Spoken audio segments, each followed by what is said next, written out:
साथ संगत जी प्यार से कहना, धन निरंकार जी। आशा करती हूँ आप सभी बहुत अच्छे होंगे। एक नई साखी के साथ फिर से हाजिर हूँ मैं आपके ही अपने चैनल पर। और आज की साखी एक सत्य घटना पर आधारित है। चलिए आज की साखी सुनते हैं। साथ संगत जी, डॉक्टर मार्क एक प्रसिद्ध कैंसर स्पेशलिस्ट थे। एक बार किसी सम्मेलन में भाग लेने के लिए वो किसी दूर के शहर में जा रहे थे। वहाँ उनको उनकी नई मेडिकल रिसर्च के महान काम के लिए पुरस्कार दिया जाना था। वो डॉक्टर बड़े उत्साहित थे और वो जल्दी से जल्दी वहाँ पहुँचना चाहते थे। उन्होंने इस शोध के लिए बहुत मेहनत की थी। उनके अंदर बहुत उतावलापन था उनका उस पुरस्कार को पाने का। उड़ान के लगभग 2 घंटे के बाद उनके जहाज में एक तकनीकी खराबी आ गई, जिसके कारण उनके हवाई जहाज को आपातकालीन लैंडिंग करनी पड़ी। अब डॉक्टर मारक को लगा कि वो अपने सम्मेलन में सही समय पर नहीं पहुंच पाएंगे। इसीलिए उन्होंने स्थानीय कर्मचारियों से रास्ता पता किया और एक टैक्सी कर ली सम्मेलन वाले शहर में जाने के लिए। साथ संगत जी, क्योंकि उनको पता था कि अगली फ़्लाइट 10 घंटे बाद की है। उन्हें टैक्सी तो मिली लेकिन ड्राइवर के बिना, इसीलिए उन्होंने खुद ही टैक्सी चलाने का फैसला किया। अब जैसे ही उन डॉक्टर ने यात्रा शुरू की, कुछ ही देर के बाद बहुत तेज आंधी तूफान आना शुरू हो गया और रास्ता लगभग दिखना बंद सा हो गया। साथ संगत जी, इस आपाधापी में वो डॉक्टर गलत रास्ते की ओर मुड़ गए। लगभग 2 घंटे भटकने के बाद उन्हें समझ में आया कि वो रास्ता भटक गए हैं। वो थक तो गए ही थे और उन्हें भूख भी ज़ोरों से लग रही थी। और उस सुनसान सड़क पर भोजन की तलाश में वो डॉक्टर गाड़ी इधर उधर चलाने लगे। कुछ ही दूरी पर उनको एक झोपड़ी दिखाई दी। झोपड़ी के बिल्कुल नज़दीक उन डॉक्टर ने अपनी गाड़ी रोक दी। परेशान होकर वो गाड़ी से उतरे और उस छोटे से घर का दरवाज़ा उन्होंने खटखटाया। साथ संगत जी, एक महिला ने दरवाज़ा खोला। डॉक्टर मारक ने उन्हें अपनी स्थिति बताई और एक फ़ोन करने की इजाज़त मांगी। उस महिला ने कहा कि उनके यहाँ फ़ोन नहीं है।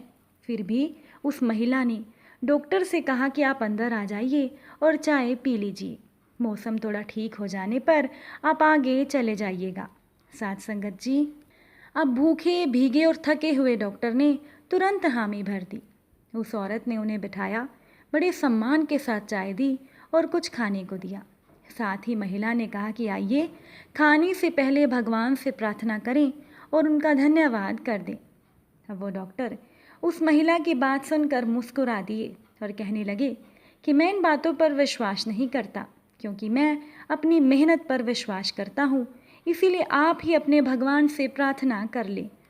उस महिला ने डॉक्टर से कहा कि आप मुझसे ज़्यादा काबिल और समझदार लगते हैं, पर मेरा मानना है कि मेहनत का श्रेय भी ईश्वर की ही दया है।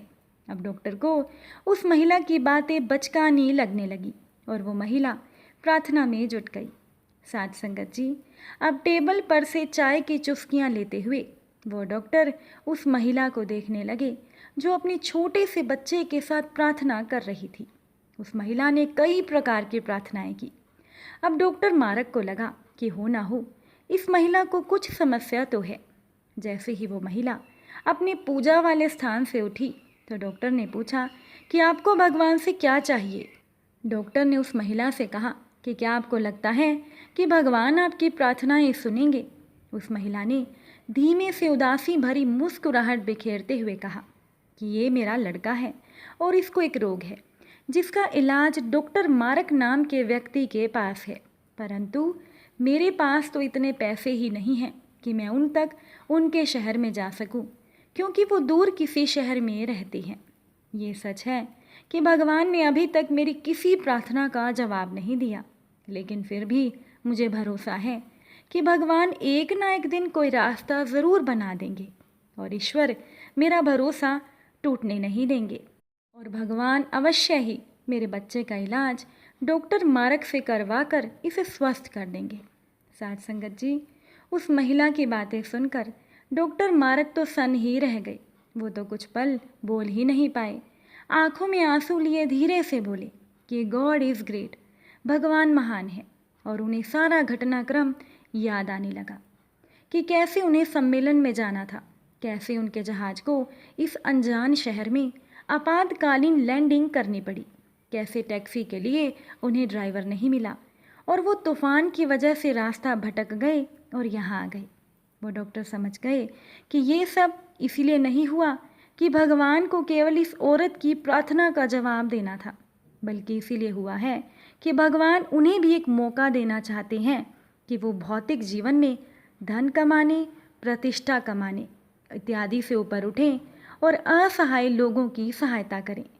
अब डॉक्टर को समझ में आ गया कि भगवान चाहते हैं कि मैं भी उन लोगों की सेवा करूं जो किसी भी प्रकार के अभाव में हैं।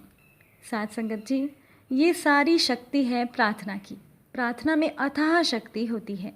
अगर प्रार्थना सच्चे मन से की जाए तो ईश्वर हमारे दिल की पुकार ज़रूर सुनते हैं और हर मुसीबत से हमारी रक्षा भी करते हैं।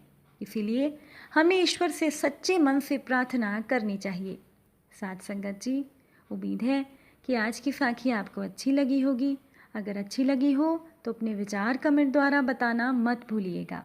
फिर मुलाकात होगी आप सभी से नई साखी और नए विचारों के साथ। तब तक के लिए खुश रहिए, सेवा सिमरन सत्संग कीजिए, सद्गुरु माता जी के चरणों से जुड़े रहिए। प्रेम से बोलिए धन निरंकार जी।